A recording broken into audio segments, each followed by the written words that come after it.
Hi students, welcome back. So as we gonna continue with our next part of chapter 5, so this is going to be under the steps in selling process, or another name for it is planning the sales call. Okay, so the first item under planning the sales call would be prospecting and qualifying, which means under this step, the very first step, you will identify your qualified potential customers. So how exactly you're going to identify your qualified potential customer? First of all, you are going to see whether, okay, before that you're going to get the contact information of the customer, who you would like to call today, the name and the contact number, okay, and maybe a little background information about them, okay. And next you have to qualify your prospect by seeing whether these your prospects, are they the one makes decision, are they the decision maker, okay, are they eligible to purchase your item. Let's say if you want to sell an item, are they eligible to purchase the item or not. And you have to see whether your potential or your prospect would be desired to purchase your item or not. So that's what you're going to do under prospecting and qualifying your potential customers. So after you already filter under prospecting and qualifying, your next step would be pre-approach. Okay, pre means you do it before. Okay, so pre-approach here is where you will create your ideal customer's profile. Okay, by creating the profile of your customer, this will allow you to identify your target segment, okay, which will help you to sell to the right target people, okay. And by doing this, it will be more efficient for your business. And then you can go, okay, after you get your pre-approach, so after you create your ideal customer's profile, this will also help you to cater different type of people, okay. What are their desires, what kind of product they would be interested from your company, what type of services that this particular customer would be interested in your company. So that is pre-approach. So which means before calling on a prospect, the salesperson should learn as much possible information about the organization and also information about the potential customers, okay, like their characteristic and their buying styles.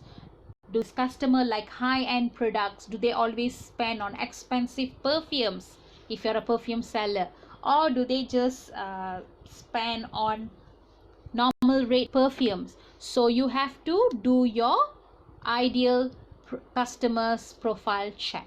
So that would be under pre-approach. The third step, so after you have already gathered all this information, the third step, yes, you will start to pick up your call and you will approach your customer, okay. So in such situation, in the third situation, a salesperson must always know how to meet and greet the buyer, regardless whether you are meeting face to face or it's just through a phone call. You know something, you can even smile through your phone and customers would know whether you are smiling or you are talking with that anger feeling, okay. So that is approach. So when you approach your customer, you must always get the relationship off to a good start. It means kick off your relationship with a good start. Try to build that engagement with your customer. Try to gain your customer's trust through your conversation, okay. So that is under the approach, okay. So when you go under the approach, of course you have to prepare your sales proposals as well, because when you prepare your sales proposal, you will be more prepared to answer your customers and also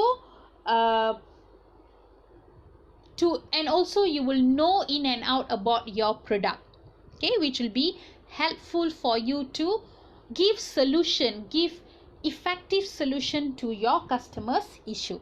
So after you have already spoken to the customer, after you build the relationship with your customer, okay, you kickstart with good relationship, then you will start to do presentation and demonstration. So this is the step where the selling process would begin. Remember, the approach step is a step where you are starting to create a relationship with your customer, build the trust first with your customer, and then only you will step into selling process, okay, where under the presentation and demonstration you can actually personalize the demo, okay. It means that you can demo the products to your customer, okay, where when you do your demonstration, this is where you're going to tell to your customer the value of your product, okay, why the customers should go for your product, okay, the benefits of the product, how can the product be a solution to the problem of your customer. So all this will help the customer to understand why they will miss out your product if they don't decide to buy. So which means presentation and demonstration is crucial part under the selling process, because this is the part you're going to create that feelings and emotion in your customers, okay, where you will make them understand, oh my god, if I'm not going to buy this product, will I lose something?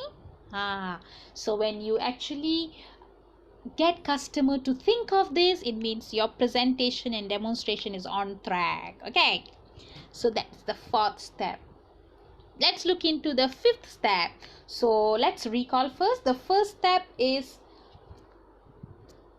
prospecting and qualifying. You already filter.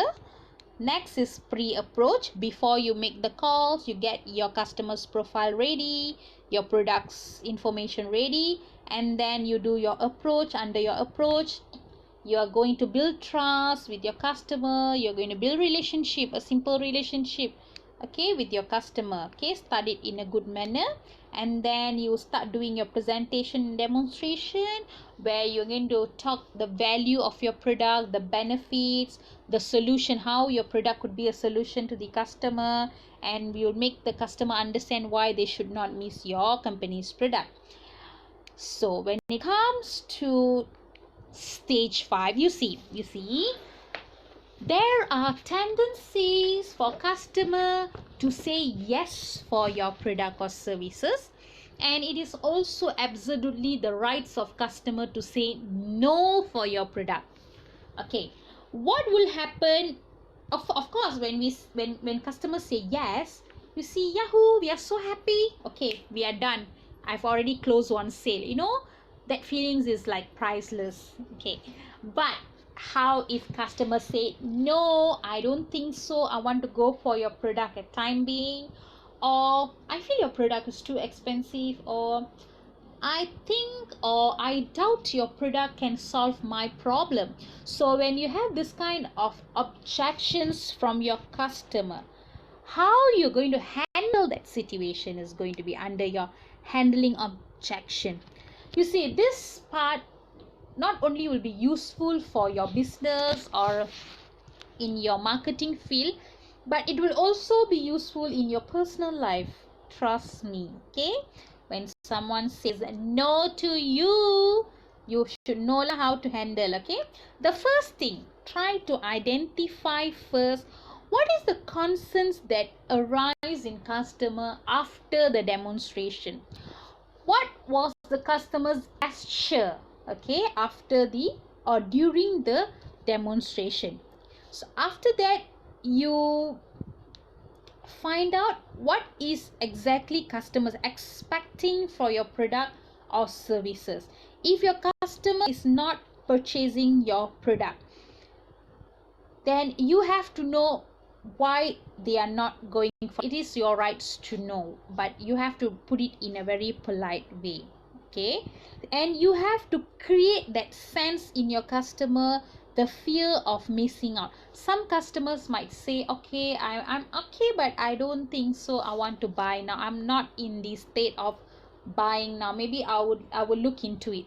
So in such situation, how you can handle it? You can actually create the fear of missing out a good deal. Maybe you can tell the promotion, okay, if you take now the promotion, we will give you 10% promotion, and this promotion will last for another 3 days only.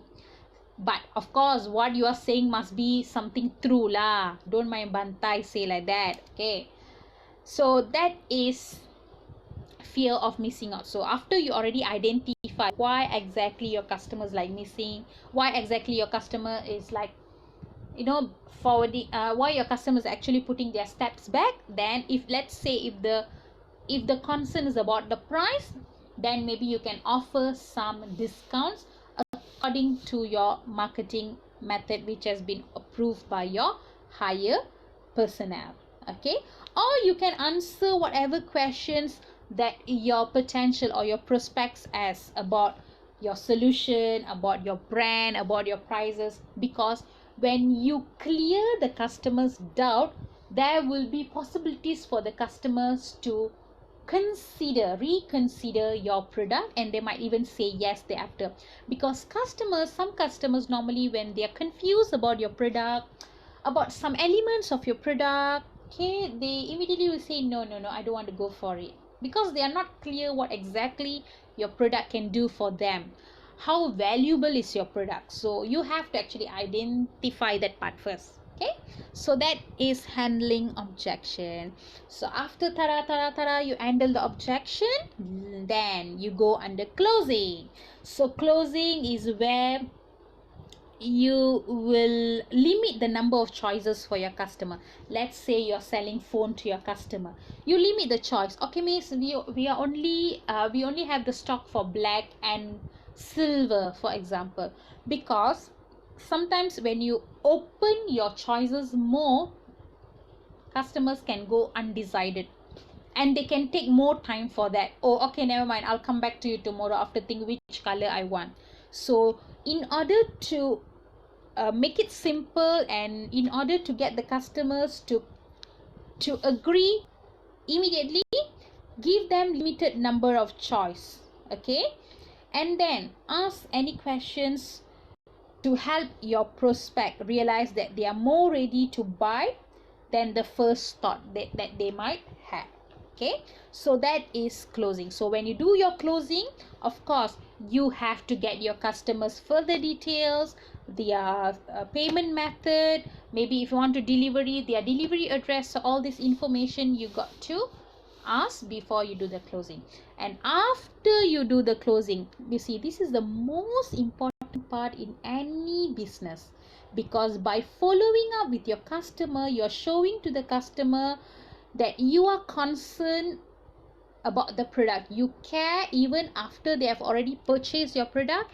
You do not let them, or you do not neglect them. You are still there, not concerned, asking. You still follow up with your customer. Okay, you still support them, like maybe in terms of you follow up. Okay, how is the product? Are you satisfied with our product? Is there anything that we could improve? Or how is your experience with your product? Okay, so what is your review about our product? So follow up with your customer promptly. So when you follow up with your customer, this will actually help you to stay in contact, okay, and open lines of communication with your customer. So when you can do that, sometimes you can even cross sell your product. Let's say you sell phone already now, so you want to cross sell another item from your company. So if you keep follow up with your customer, when their existing purchase is already done, settled, you can actually cross sell,